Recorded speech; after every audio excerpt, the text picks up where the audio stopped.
Mengapa pesawat tidak terbang di atas Tibet? Apa alasannya?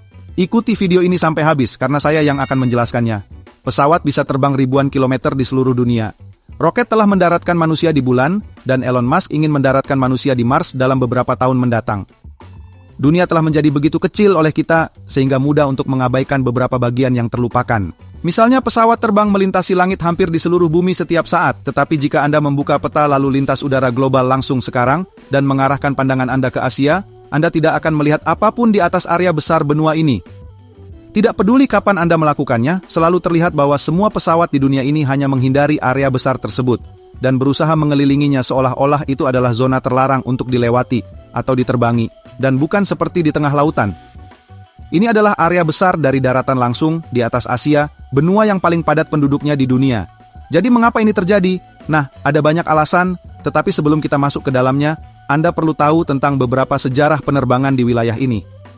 Zona mati yang dimaksud terletak di wilayah geografis yang dikenal sebagai dataran tinggi Tibet, dan ini adalah salah satu padang pasir terbesar di dunia setelah Antartika dan Greenland Utara.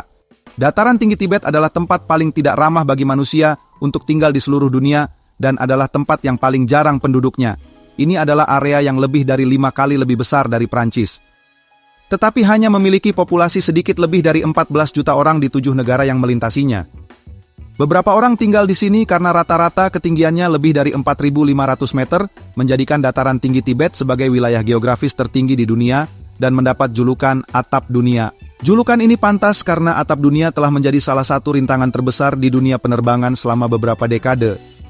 Upaya besar pertama untuk terbang melintasi dataran tinggi ini dilakukan selama Perang Dunia Kedua, ketika sekutu di India Britania saat itu perlu mengangkut persediaan ke Tiongkok untuk membantu mereka dalam perang melawan Jepang. Rutenya tidak terlalu jauh, hanya dari India Timur ke Kunming di Tiongkok, jarak sedikit lebih dari 840 km. Tetapi karena mereka terbang di atas gunung-gunung terpencil dan padang rumput tinggi, maka pada dataran tinggi Tibet, para pilot menghadapi turbulensi sangat keras, kecepatan angin hingga 200 mil per jam. Suhu cukup dingin untuk membekukan bahan bakar mereka. Cuaca yang sulit diprediksi, dan hampir tidak ada bandara darurat yang bisa mereka alihkan jika terjadi kecelakaan, apalagi intervensi pesawat tempur Jepang.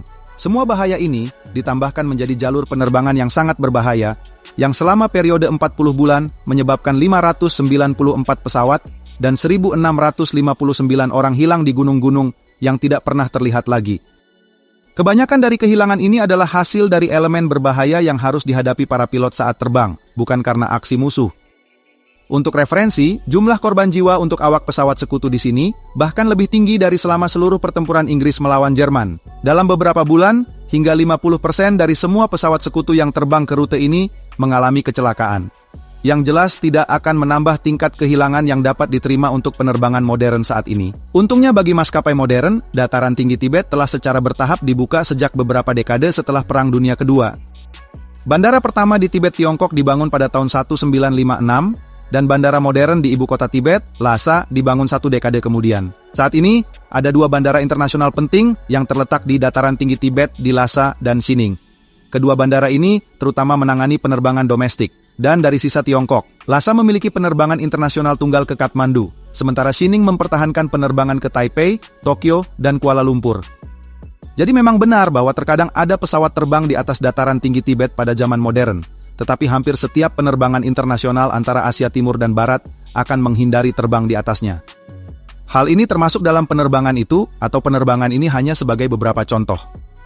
Jadi sekarang setelah kita telah menjalani beberapa pelajaran sejarah, mengapa sebagian besar pesawat terbang terus menghindari terbang di atas Tibet? Karena dalam penerbangan panjang mereka hari ini, meskipun ada bandara internasional modern, dan Anda tahu, kemampuan untuk benar-benar terbang di atas gunung itu. Pada akhirnya, ini karena 4 alasan utama yang akan kita bahas. Alasan pertama adalah risiko yang sangat besar selama situasi darurat. Pikirkanlah seperti ini, ketinggian rata-rata. Dataran tinggi Tibet jauh lebih dari 14.000 kaki, dan pesawat biasanya beroperasi pada ketinggian lebih dari 30.000 kaki. Biasanya, ini tidak masalah, tetapi dalam beberapa situasi darurat kritis, seperti kehilangan tekanan kabin atau kegagalan mesin, protokol maskapai adalah turun ke ketinggian 10.000 kaki. Dalam skenario kehilangan tekanan kabin, pesawat akan melepas masker oksigen guna untuk penumpang bernapas. Tetapi ada pasokan yang terbatas, umumnya ini hanya sekitar 20 menit. Ini dimaksudkan untuk cukup waktu bagi penumpang untuk terus bernapas sambil pesawat turun ke 10.000 kaki, di mana kondisi pernapasan normal dapat dilanjutkan. Sekarang jelas ini tidak mungkin terjadi dimanapun, di atas dataran tinggi Tibet yang luas, yang lebih dari 5 kali lebih besar dari Prancis. Karena ketinggiannya lebih dari 14.000 kaki, yang berarti bahwa jika pesawat turun ke 10.000 kaki, seperti yang diminta protokol, hampir pasti akan menabrak sisi gunung dan semua orang akan mati. Jika kehilangan tekanan kabin terjadi di atas Tibet, satu-satunya bandara internasional besar terdekat yang cukup aman dan cukup dekat bagi sebagian besar pesawat besar untuk dialihkan dalam keadaan darurat adalah Lhasa, Jining, Kathmandu, Chengdu, Urumqi, dan Almaty. Bandara-bandara ini semua berjarak ratusan atau ribuan kilometer satu sama lain, dan sebagian besar mengelilingi dataran tinggi yang tidak berpenghuni. Ketika pesawat terbang dari Kathmandu ke Lhasa, misalnya, Kathmandu dan Lhasa masing-masing adalah bandara darurat alternatif. Selain menjadi tujuan, pada tahun 2018, penerbangan Sichuan Airlines sedang terbang dari Chongqing ke Lhasa, melintasi dataran tinggi pada ketinggian 30.000 kaki ketika sebuah jendela meledak dan mengalami kehilangan tekanan kabin. Untungnya, pilot tidak terlalu jauh melewati dataran tinggi, sehingga mereka dapat dengan cepat berbalik arah dan mengalihkan ke bandara di Chengdu untuk pendaratan darurat dalam waktu 35 menit setelah kehilangan tekanan terjadi. Semakin dalam keadaan darurat ini terjadi di dalam dataran tinggi, semakin berbahayanya darurat tersebut karena seberapa jauh Anda bisa menjauh dari bandara untuk dialihkan, yang mengakibatkan waktu lebih lama di udara tanpa oksigen. Ini membawa kita ke masalah nomor 2, mengapa pesawat tidak terbang di atas Tibet? Karena tidak ada yang benar-benar tinggal di sana, sehingga tidak ada permintaan yang sangat besar. Penerbangan internasional jarak jauh antara Eropa dan Asia akan menghindari terbang di atas Tibet karena mereka tidak ingin mempertaruhkan keadaan darurat saat terbang di atasnya. Tetapi tidak banyak penerbangan domestik yang lebih pendek juga, karena tidak banyak orang yang tinggal di sana.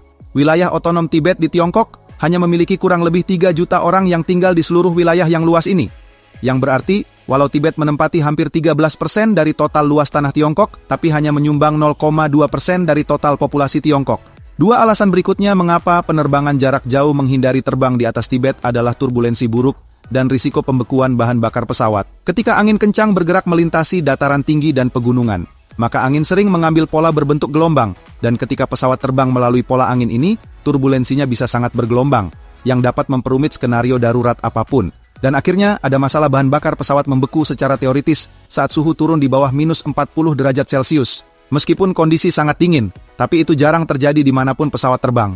Suhu di udara di atas dataran tinggi Tibet yang sudah tinggi dan dingin bisa mencapai titik itu atau lebih buruk. Ini bukan masalah untuk penerbangan pendek, tetapi untuk penerbangan jarak jauh melintasi dataran tinggi yang mungkin berlangsung selama 6 jam atau lebih. Ini bisa menjadi masalah yang sangat signifikan. Pada akhirnya, alasan utama mengapa pesawat hampir selalu menghindari terbang di atas dataran tinggi Tibet untuk mencapai tujuan mereka bukan karena kutukan supernatural atau sesuatu seperti itu.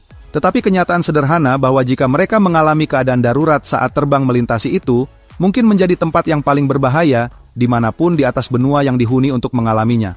Ini adalah pengingat bahwa meskipun dunia kita mungkin terlihat maju, terhubung, aman, dan kecil, masih ada beberapa area liar dan terpencil yang berbahaya bagi kita untuk melaluinya.